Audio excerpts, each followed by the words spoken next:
Et à la une, donc, des propos qui interloquent et des réactions très fortes. Ces propos, ce sont ceux d'Emmanuel Macron à l'égard d'Israël.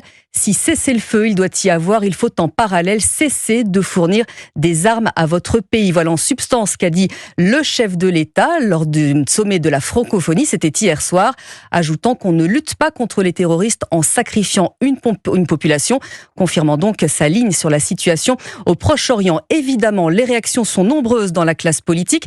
Nous y revenons dans un instant, mais avant cela, nous retrouvons le correspondant d'Europe 1 en Israël. Bonjour Frédéric Simon. Bonjour Lénaïque, bonjour à tous. Réaction très vive et immédiate, notamment du Premier ministre israélien.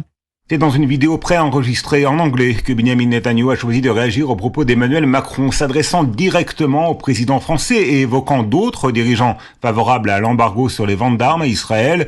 Le Premier ministre israélien a déclaré qu'en combattant l'Iran et les groupes terroristes qui lui sont affiliés, son pays luttait contre les ennemis de la civilisation. Par conséquent, les pays civilisés devraient se tenir fermement aux côtés d'Israël et l'appel de certains d'entre eux à l'embargo sur les armes est une honte, une disgrâce. Le président Macron et d'autres dirigeants occidentaux appellent désormais à un embargo sur les armes contre Israël. Honte à eux. L'Iran impose-t-il un embargo sur les armes au Hezbollah, aux Houthis, au Hamas et à d'autres groupes par procuration ? Bien sûr que non. Israël, a encore dit Netanyahou, remportera cette guerre avec ou sans le soutien des dirigeants refusant de lui fournir des armes, mais la honte qui pèsera sur eux se maintiendra bien après que la guerre sera gagnée.